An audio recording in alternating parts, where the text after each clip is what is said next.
আসসালামু আলাইকুম everyone, welcome back to my channel. আশা করি সকালে ভালো আছেন। আজকে আমি ভিন্ন স্বাদের একটি ভর্তা করেছি। এটি হচ্ছে বরবটির ভর্তা। এটি খেতে যেমন খুবই মজার কিন্তু খুব সহজ।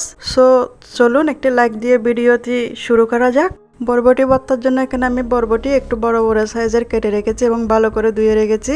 এগুলো আমি ভালো করে ধুয়ে একটি কড়াইতে বসিয়ে নিয়েছি।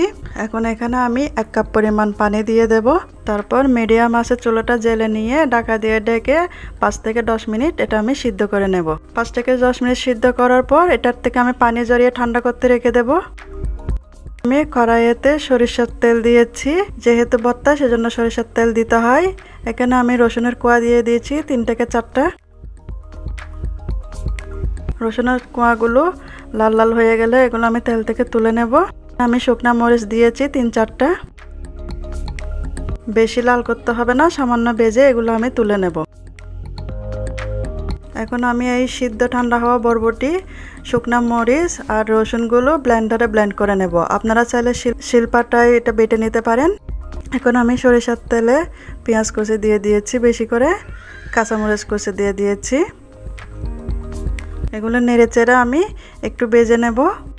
না, আমি বরবটির মিক্সার যেটা আমি ব্লেন্ডারে ব্লেন্ড করে নিয়েছি তেলের মধ্যে দিয়ে দিয়েছি। তেলের সাথে ভালো করে মিক্স করে নিয়েছি। এখানে আমি লবণ দিয়ে দিয়েছি 1 টেবিল চামচ। লবণটা একটু বুঝে শুনে দেবেন, যেহেতু ভর্তা লবণটা একটু বেশি হয়ে যেতে পারে, সেজন্য লবণটা চেক করে নিয়ে তারপরে দেবেন।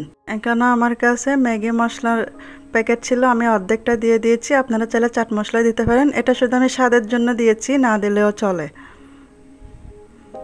এই মশলাটা আমি ভালো করে মিক্স করে নিয়ে একদম চুটে আছে 5 থেকে 10 মিনিট এরকম ঢাকা ছাড়া রান্না করেছি। কিছুক্ষণ পর পর নেড়ে চেড়ে দিয়েছি। 5-10 মিনিট এভাবে রান্না হওয়ার পর ভর্তাটা তৈরি হয়ে গেছে, চুলাটা অফ করে দেব। তো তৈরি হয়ে গেল আমার আজকের রেসিপি, বরবটির ভর্তার রেসিপি। আজকের রেসিপিটা যদি ভালো লেগে থাকে তাহলে লাইক, কমেন্ট, শেয়ার করতে ভুলবেন না। আমার চ্যানেলটা সাবস্ক্রাইব করে আমার পাশে থাকার জন্য অনুরোধ রইল। আমার নতুন ভিডিও পাওয়ার জন্য বেল আইকনটি বাজিয়ে দিয়ে যাবেন। এতক্ষণ আমার সাথে থাকার জন্য ধন্যবাদ। দেখা হবে পরবর্তী ভিডিওতে। আল্লাহ হাফেজ।